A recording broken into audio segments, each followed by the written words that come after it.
Tonight's live around 5 is what do we do now?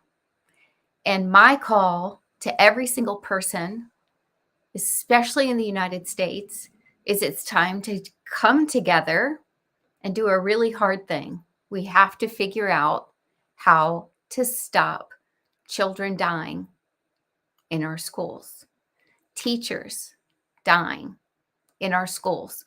We've got to come together and find a way to partner together, to listen to each other's differences, to talk through these issues and find a way where we can move forward to show our children that we choose them.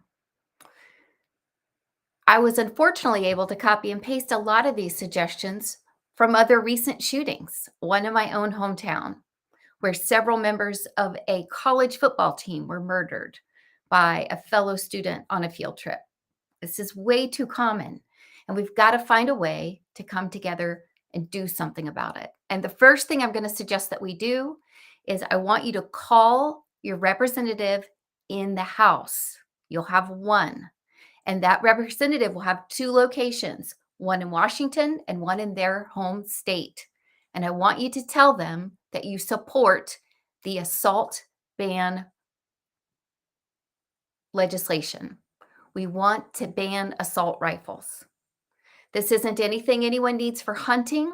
This isn't anything anyone needs for safety. This is something people use for mass murder. And we've been working to ban assault rifles and control assault rifles in our country for years. You can go back 20 years ago and watch an incredible West Wing episode about it. It's time.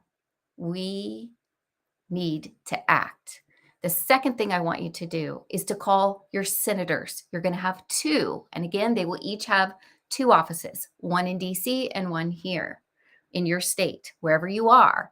And again, tell them you will support the ban on assault weapons.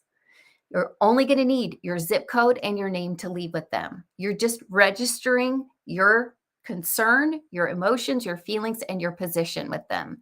And this helps them as they move forward to vote on legislation. The majority of Americans support this policy. They support this ban, but we haven't acted to do anything about it. And that's where we've got to come together, because clearly what we're doing isn't working. Other countries have figured this out.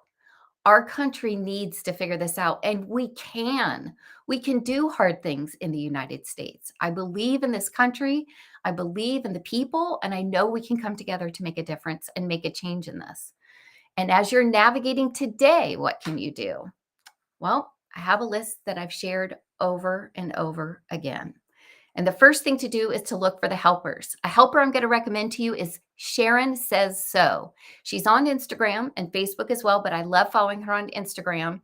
And we are the Governerds. That's right. I said the word governor and nerds, or government and nerds put together. And we are going to take action as a community of over 1 million to work on this issue.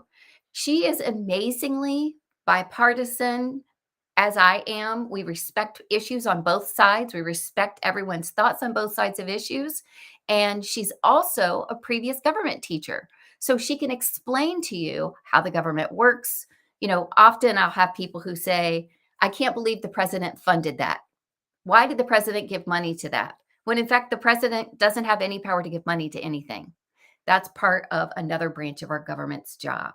Now, maybe you can say you can't believe whichever president you were referring to supported money for that as a concept, but they don't dole out money. And following Sharon will teach you things like that. So it's really cool because you learn a lot about how our country works, how it became a country and our history. And you fall in love with America all over again when you follow her, because she really teaches us where we came from, where we are, and where we can go. She also has a great podcast that's wonderful to listen to. If you're looking for someone with more of a spiritual addition to the mix, I would recommend Carlos Whitaker or Los Wit. These are two people I've recommended to follow before. Carlos lives in Nashville, only a few miles away from the mass shooting that occurred today. So he's dealing with friends and supporting friends and praying for his community today. But he's an amazing thought leader about how we can walk with people instead of standing on issues. Also, just send so much support that you can for all those helpers. As the wife of a retired police officer, it's not just the official victims of these mass shootings that are truly victims, and want you to think about the bus drivers that drove to pick up those kids from school, the families and the extended families, the grandparents that lived in other states but knew the name of their grandchild's school, the teachers, the janitor, I mean, the EMS workers, the police officers. There's just such a web of people that are impacted. So think about all of them and be grateful for those who helped, but also send them your love and support. The next thing is to be a good steward of information. Immediately, the information came out that the shooter in this instance was a teenager. She was not, she was 28. It's extremely rare for a woman to act in this way. So there's been some more misinformation about that. So wait until you have actual information and know that as you're sharing or passing on information, that could be something that family members are seeing. So be thoughtful about that. Realize that your children are going to hear about this. And it's really important that you are the source for your kids. It's really important that you're the one that they get the news from and that you take their reaction and their questions while staying calm and communicating clearly with them, factually with them. They will guide the discussion and let you know what they need to know, what questions they may have. And it's really important that you don't work out your personal feelings about this issue through your children or with your children. We are their safe space. We've got to be there to support them and to understand that they're listening. They're hearing everything we say. They're going to see what you're putting on social media as well. So if you're listening to my voice and you're the type of person that feels that this is an opportunity to be exploitative about politics or throw stones and be really negative to people or call names, your children will see that. Act accordingly. Next, I would say to take care of yourself. This is just because it's constant doesn't mean it's endurable or durable, right? Just because we experience this all the time doesn't make it easier, doesn't make it normal, doesn't make it okay. And particularly if you have past trauma, you may need to seek help, which is totally understandable. And I want to encourage you to do that. Reach out if you need that help. BetterHelp is a great place online if you don't feel safe leaving your home, which I would also understand. And last but not least, there's no right way to go through this. No one's going to judge you for feeling any kind of way. No one should judge you for feeling any kind of way about mass shootings in the United States.